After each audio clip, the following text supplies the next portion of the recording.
life is such a blur. Email details, more stuff. My business is consuming me. Am I really living? When do I get to do what energizes me and enjoy the rewards? Welcome to your second life. All is now doing what you love and loving what you do. It's radical creativity. Here's your host, the VIP coach, John Davidson. Radical creativity. Yep. Woo, folks, welcome to the show. This is JD. It is the VIP coach, and it is December 2012. And I'm so glad that you're joining me here on the VIP coach, Radical Creativity. Yep, it is another year gone by, folks. It is 2011. I want to thank all of our listeners for listening to the VIP coach. This is our augmentation to our world-class coaching program for the best entrepreneurs around the world.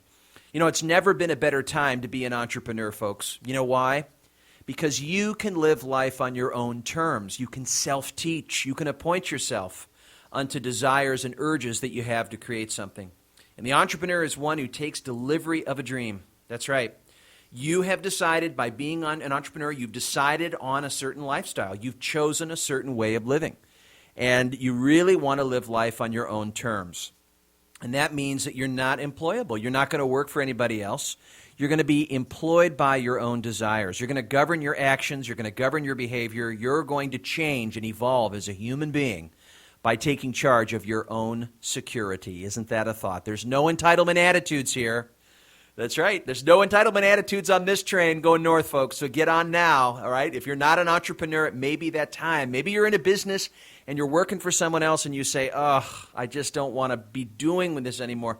I just can't live another minute in my life just wasting my time away. I hate who I'm working for. I don't like being led by this person. I don't care about the business I'm in.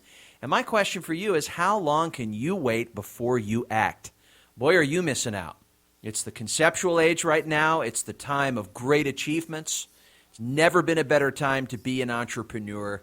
And you've got all the hand tools, man. You've got all the resources, coaching. You've got books, tapes, man. You've got it all. You've got all the things you need to create and to have the highest probability of success than ever before. And so what really stops you? What are the real limits that keep you from making that move, from making that choice, to really making the most of your life, having all the personal growth and the evolvement from being an entrepreneur? That's right, it's a personal choice.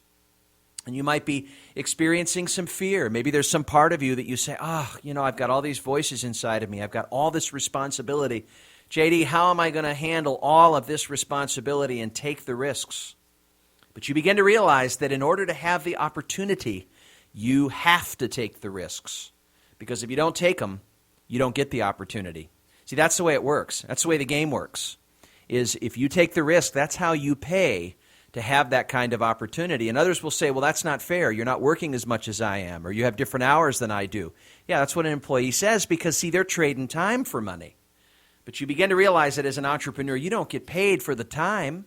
You get paid for, that's right, the results, the performance, the opportunity. You go out in the world and you create value for someone. And you self-actualize. You realize your potential. You take latent possibilities that lie within you, and you create those possibilities. You begin to bring them out as a result of focusing on a vision you want to create and deeply learning from the current realities that you experience. Sometimes they don't work. Sometimes things that you have, they really don't work, and you either learn or you quit. So I'd like you to consider what 2012 is going to be for you. Are you going to just float your way into 2012? Have you really sat and thought? Have you reflected on what this year was really about? I mean, let's take a look. Let's consolidate some gains here, folks. What were your goals for 2011? What were you expecting to happen? Really, take a moment, take a pause, and really get this. Really consider this for a moment. What was it that you were really expecting to happen? What were the targets? What were the expectations? What were the real key changes that you were looking to create? Take a moment, write this down, right? Really consider this. Take stock, take inventory. What really mattered to me at the onset of this year? What was I planning to happen? What was I looking to create? And then look to the next side of it, right? Draw a line down the page. Look to the left of it and title that current reality. What do I have? What did I accomplish? What's the current state that these elements are in? Where am I now?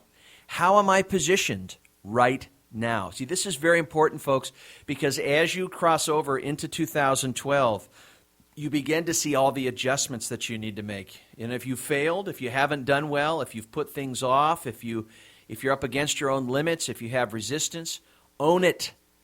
Take ownership, take stock. It's not about what you interpret or think about the way things are. It's about the way things are. Just get it. It is what it is. This is a real capacity of being a better creator. Is being able to welcome and to describe accurately what current reality is. What's the current state of what I really want to create? What do I have now in relationship to what I really want to create? So think about it. Take a look at all the areas. How did you do this year in your health? Right? What kind of appearance did you create? What kind of optimal health did you create? Were you even focused on your health? Did you let it go? Did you make it a priority? What's in between you and what you said you wanted to create? If your actions didn't follow your words, why not? Don't just smooth by this. Don't say, well, it's all coming together. Well, I'm on the path. No, you need to look at current reality. You won't make changes until you recognize where you are. But no, we don't want to look at that, JD. Oh, no, because we might find out we have to change something. That's right. But like I've said on the show the whole time, folks, is that the logs in the fire, the distance between the logs, the more separate they are, the more the flame has power. That's right. So the distance you have is not a bad thing. You're not being cynical. Don't be afraid to think negative. I mean, there are some real, true conditions in your life that are not really moving toward what you want to create. They exist discrepant to what you want to create. There's a contrast. This is very good. It's good in the sense that you accurately recognize and embrace what they are. It doesn't mean that they're always going to be the same. There's no continuity in this stuff. That's not what you're suggesting, unless you want to think so. Unless you're pushing up against it and saying, oh boy, I don't want this and I don't want that. When you say I don't want this and I don't want that, you're assuming that it won't change. It's not about being eliminative. It's about looking at existing realities. And maybe even looking even deeper. So as you look at your health and you're not coming through and where it currently stands, what do you currently weigh? What's your waistline? Take ownership of this. Take ownership of your cholesterol levels. Look at where you currently are. Maybe it's time to have a physical. Kind of know where the current state is of your current health. How about your exercise? How about your food? And if you're like a lot of clients, you tend to forget this stuff. But yet this is your home, man. This is the place from which everything relies upon. All the other things you say matters relies on this body, this place. So your habits in this place are mission critical. At least they should be. I can't make you make it a priority, but you know what? At least I can get you thinking about it and give you reasons why you might want to make it one. If you want to know what your priorities are, just look at where you're spending your time. You've heard this. You know the answer. You know this. Be honest. Take ownership. Take ownership of what you see. Be accurate. Be accurate about it. Now, what about your personal finances? What were you expecting there? Right? Let's take a review of that. What about your net worth? What are you measuring there? Right? Let's look at that piece. What's going on with your personal finances? Money saved? How about your habits? What are your existing realities there? What are you looking to create? Right? Revamp some of that vision again. What do you want to create in this area? What are the metrics? What are you looking to measure? These metrics drive your goals or benchmarks. Remember, goals are not vision. Vision is what you see. Vision is a fairy tale, something seen in a dream, a trance, or ecstasy, something that manifests the senses, a lovely picture that you seek to create. There is no creative process without a vision. There is no creative process without a picture you seek to create. There is no creative process without a current picture of what you actually have. Otherwise, there wouldn't be a creative process. You just envision things that currently exist. But I know that what you truly want, some things you want to cause to happen, don't currently exist. You don't want them because they don't exist. You want them because you care enough about them to have them exist. It's a much different motivation. So what are you doing in personal finances? What were you expecting this year? What do you currently have right now? What are you measuring? Within those measurements, take ownership, take stock. When I say take ownership, it means own the fact-making, own the news. Own up to what you have. I'm not saying blame yourself and say, oh, well, I really am a stoop. I really am a nut in this area. Well, you may be. Maybe some of your habits are a little off base, and that's good to recognize. Make current reality your friend. It's like an acquired taste. And if you don't know where you are, then you don't know what to shift and adjust going into this new year. You'll have the same goals next year. I'll be doing this show in 2012, and you'll go, oh boy, it's kind of the same person, the same way, the same goals, the same everything where I was a year ago. That's not what you want. You want to evolve. Okay, what about the spiritual dimension of your life? Do you have some spiritual practices? Do you have a relationship with God? What about your relationship with the universe? Whatever you want to call it, the connection, the divine connection. Do you have something like this? I'm not saying you should or shouldn't, but if you do, what were you expecting? What do you want to create? It's time to revamp. What do you want to start? What do you want to stop? What do you want to continue? Are you coming through on what you said? What true distance did you make? How much distance do you have to go? What are your metrics? What are you measuring? What are the key activities and disciplines and projects that are decorative elements, or as I call it, supporting elements of these big ideas that you have in this area? What is the big idea? What's your overall kind of theme? What are you going after here? What do you really want to create? That's the context. Remember, folks, we bring context through the conduct. We connect context to conduct. That's kind of macro to micro. We connect the big guiding ideas, what it is that we want to create very broadly, generally, kind of the overall direction we want to head maybe in some of these areas. And then we connect it to conduct by looking at reality, by looking at what current reality is. And then we look at what are the action steps in between. So what are the adjustments I need to make to move closer to what I really want to create spiritually? If it's connection, how do I want to build myself into that connection? How do I want to awaken into that connection? Right? What are my current levels of connection, if that's what it is? Am I being true to myself? What are some of the choices that I'm making? How far off track am I? What am I really doing here? Be specific. Don't exaggerate, and don't undermine. In other words, don't under-explain. Don't under-describe, because you'll undermine the process if you lie. Don't misrepresent. Look at what you actually are doing. Now let's go to the relationship, let's say, with your family. How about your relationship with your spouse? That's a body of work. Okay, what kind of marriage do you want to create? What kind of relationship do you want to create with your significant other? Where does the relationship stand now? What's really going on? What are the obstacles that lie ahead? What have been some of the challenges? What are you worried most about losing? What are the needs that aren't being met? What are the things that are working positively? Let's take stock of the real assets. What are the best opportunities that you have in your relationship? What are the doors that you could possibly open? Right? The future is about choosing from a range of possibilities. So we begin to reawaken. We begin to kind of die out of this year and open the season of the new year. It's like an opening season. Hunting season's open. Let's go. Right? You're not living out of the consequences of last year. You're starting a new chain of events into the new year. It's transcendence. There's a crossover. Transcend means to leave the past. So maybe there is something that needs to die in you in order to awaken or rest in a new way of relating with your spouse. What do you need to renounce? Where do you need to let go? What are you holding on to? What are your attachments? What are you protecting? What are you guarded? Your emotional life is all around your heart. So what is it that's in your heart that's defended? What is it that's pushing away or causing your spouse to do the behaviors that it's giving rise to what you don't like in them? Own up. What are some of your patterns? What are some of your propensities? What are you tending to do? What's really playing out in the relationship? How well are you resolving conflict? What's your emotional connection like? How about your trust levels? How about your share of burdens around the house? How would you describe that? Everyone authentically develops metrics and measurements that are your own. That's why you can't create someone else's goals, because your measurements, really your descriptions of reality through these measurements, and your description of your goals through these measurements are always unto you. That it's what they mean to you. And what they mean to you is like a fingerprint. It doesn't have to be duplicatable. It's not interchangeable with other people. Resonance is authentic. Okay, so your relationship. Now let's go to your business, right? This is a big area. This is what we do our coaching program with. We focus on business. We focus on the quality of organization of your business, the performance of your organization. What are your indicators? What are you looking at? Revenue, profit, your numbers of customers, your quality of customers? What are you looking at? Your mission, your vision, your values?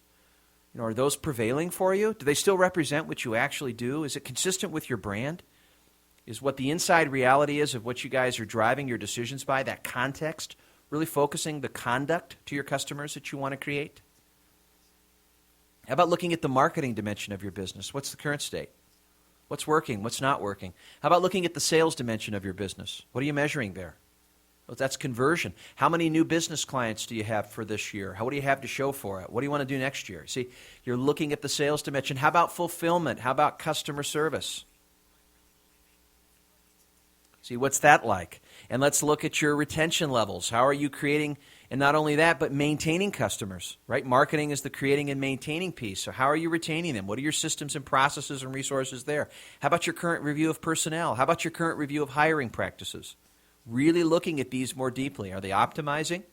Are these systems at their full capacity? Are you at your full horsepower? What are the driving forces and resisting forces in your business? Man, I'm firing off a lot of questions here, but you're beginning to see that, wait a second.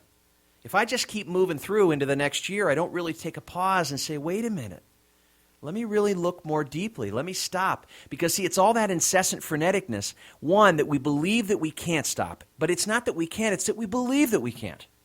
Because we see such a threat. We see what's around the corner. If we say, slow down, oh no, I can't. But by doing that, you won't make the same mistake 23 more times this year. You'll really nip it because you see the existing reality and you can make the right actions. You'll get to the root of the problems or the root of the existing realities, not the tree trunk or not the branches. And that's the idea, is to really look more deeply. A discovery of what needs to change, a new way of doing things, to shift a pattern, to start a new chain of events, to new consequences in your life, means that you deepen your understanding of reality. That's your responsibility as an entrepreneur, being a teacher, is to constantly deepen your understanding of your own truth, of what you do and what you have in relationship to what you really want to create. And by virtue of doing that, there's a real deep learning process, a deep commitment to learning, that in every moment there's always something that's on its way out while transforming something that's always on its way in. And it's this recycling process when we kind of let go of the continuities of reality that they need to be. We don't look for consistencies in our own belief systems. We don't observe reality through our own concepts. We observe the business we have, we observe the relationship we have, we observe all these elements through what they actually are, not the concepts of what they're supposed to be. Not what they should be, but what they actually are. And this is a huge difference of kind of removing the veil, taking away the filter, taking away the carrot in front of your nose, and looking accurately without your impurities, without your shadows in the windshield of patches, but actually looking at the fullness of what's really going on. You will then find a new discovery, because it's not about the landscape, it's about the eyes from which you're looking, and really deepening your understanding, changing the source from which you're observing your own life as a work of art, as if you were creating your life as art, and this was the subject matter. You would approach it as a creative process. And within that, there are certain mechanics and spirit and dynamics, and there's a certain orientation to that, where you're oriented to something, but you're not identified with it. What you create is what you create. It is not you. There's a creator and a creation. So all these dimensions upon which you're creating, there's a separation between you and it. Yes, you are envisioning it. Yes, it is a product of what you care about. You bring it into being because you want it to exist. And therefore it comes out of, or it's drawn forth by a place from which you really care. It's drawn forth from your nature. It's an undeniable, unjustified urge. That's all. That's it. That's the connection. And it's important that you establish that kind of relationship with that which you want to create. So we're going to take a break. We're going to spend more time. We're going to be talking more about how you're going to maneuver into 2012. And I want you to have the best year that you've ever had. I'll be right back. Having a life where you have the creative freedom to do what you love and to offer the world something that only you can bring to the table. That is the world of high-level performance with John Davidson. That is the world of radical creativity. That is the world that you can be a part of when you realize all that is holding you back is you. Begin the journey through one-on-one coaching that gives you the finesse for business and lifetime achievement, and find your place on the roadmap to high-level performance today. Visit highlevelperformance.com. What matters to me? What is my true work? Monetize your passion and enjoy creative freedom with the VIP Coach. You're listening to Radical Creativity with Executive Performance Coach John Davidson. Woo! 2012, soon approaching, folks. Yep, 2012 approaching fast. And I love what we're doing here. We're taking a pause. We're looking at it from a different place. kind of removing ourselves from our own judgment about it. We're consolidating the gains of the year that we just came off of, which is a critical piece. And we're looking onward. We're looking into the future. And this means to operate from the future, not from the past. See, the minute that you're thinking within your own methods, within your own habits, sometimes what you've learned from the past is not always what's going to serve the future. Because that which you create has a gap between current reality and what you want to create. And that gap means originating separate from what you know. A lot of what you know will be put at challenge. Some of what you know may need to purge. Some of what you know may not work because it only got you here. It may not get you there. And so there's this heuristic discovery, as we call it, where latent possibilities that have yet to be potentialized, that have yet to become capability, in other words, capacities that are awaiting within you to surface, are coming out via a deep focus, a deep commitment to your intention, the most important things that you want to create, that which you see and you want to cause to exist. And it's germinated from you. It's conceptualized. It begins that way.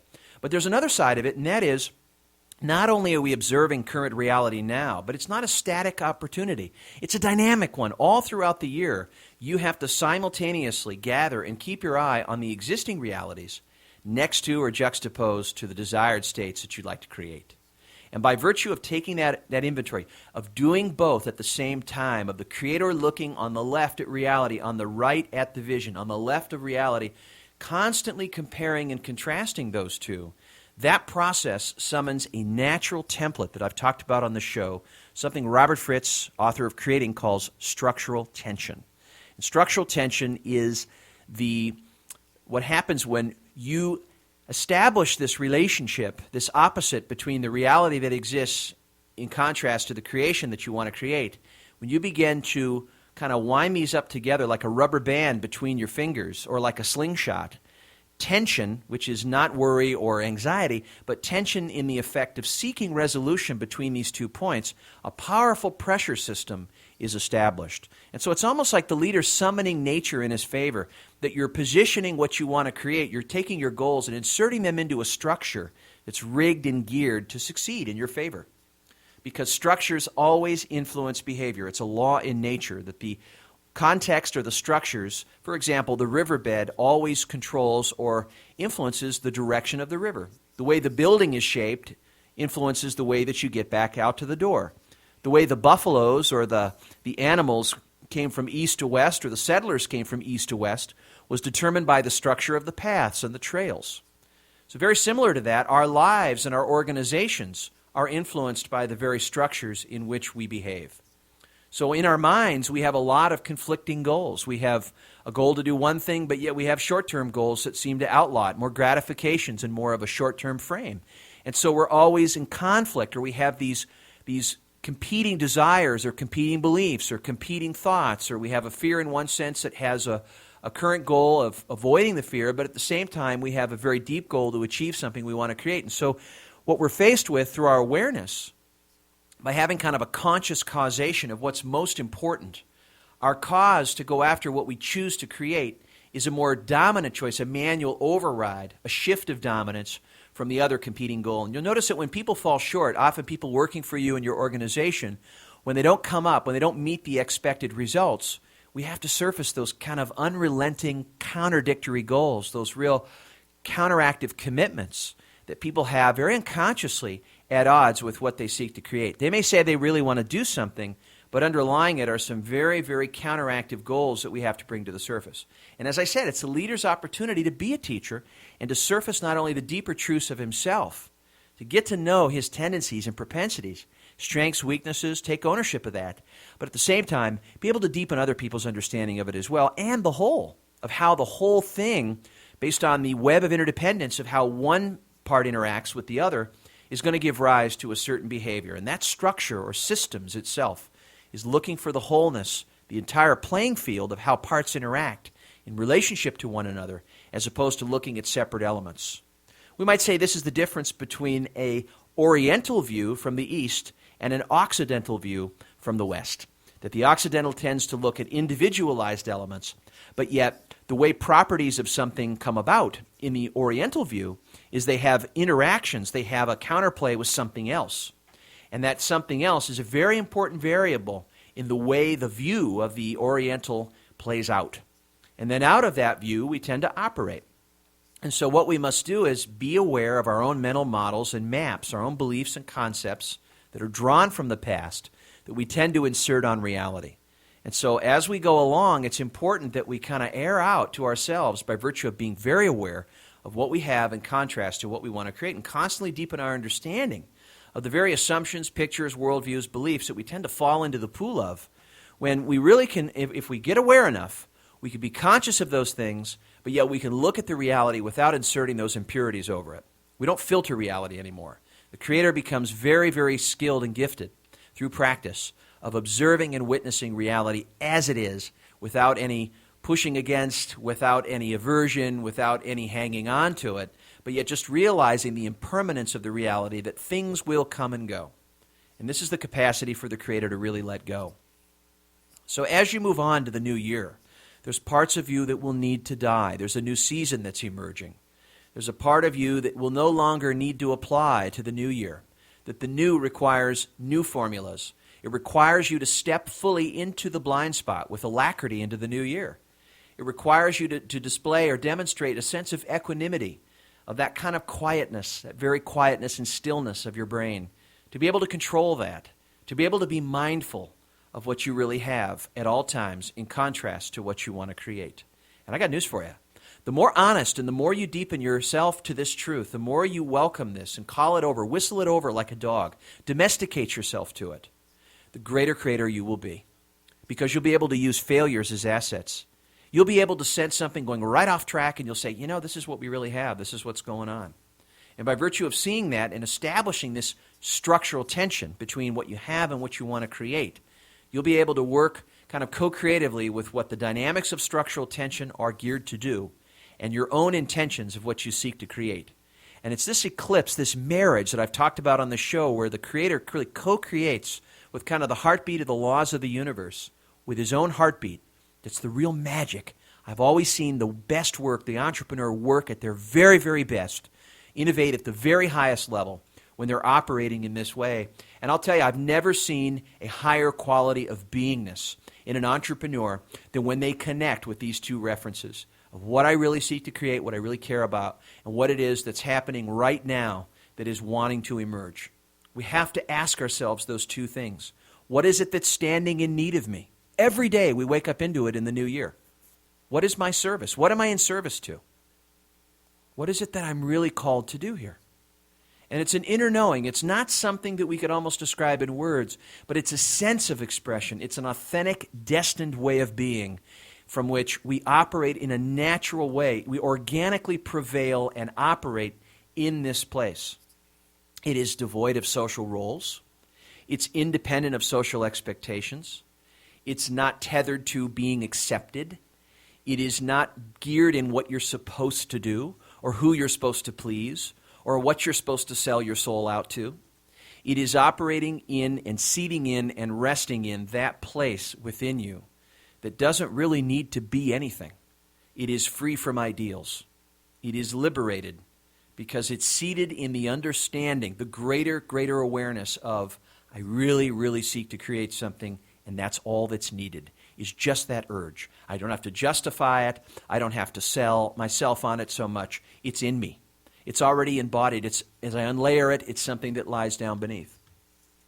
Call it a sense of purpose. Call it a sense of calling. Call it a connection to the divine.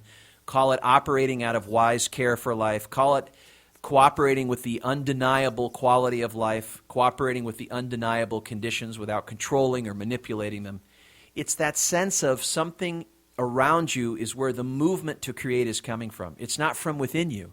There's a movement coming from the future that enters this moment that causes you to stop and really give your attention to a subtle kind of crack coming from the future.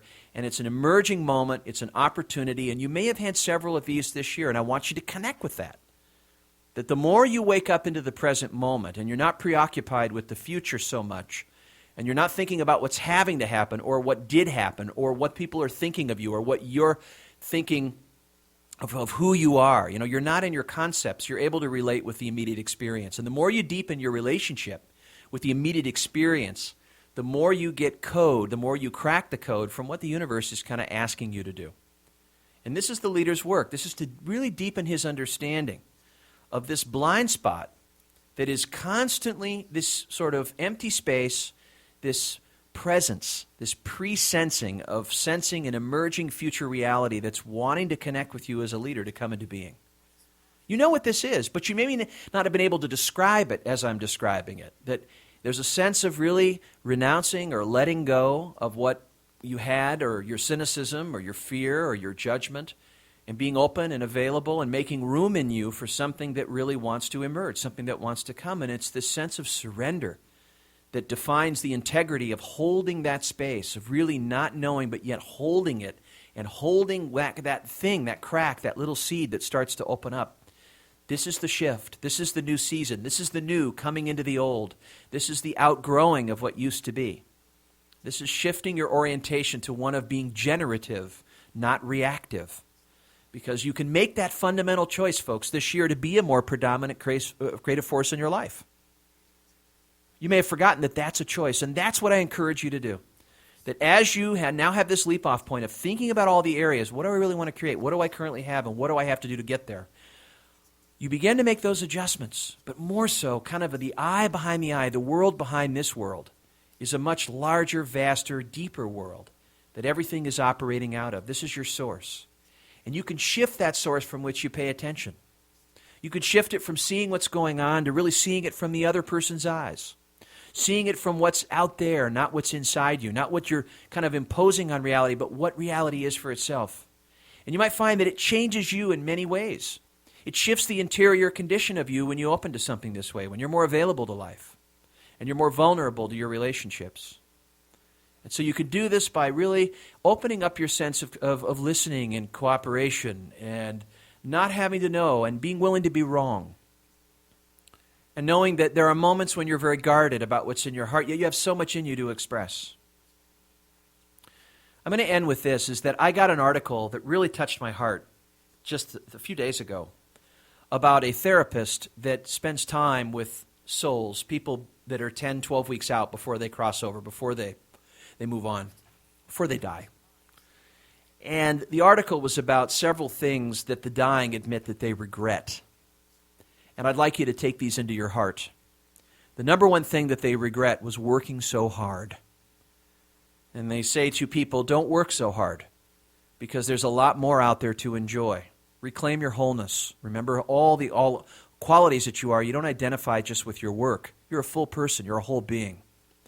And to heal means to be whole, to bring your spirit, emotions, intellect, your physical into one place. And that's done by being outside your work, not just identifying with you as the worker.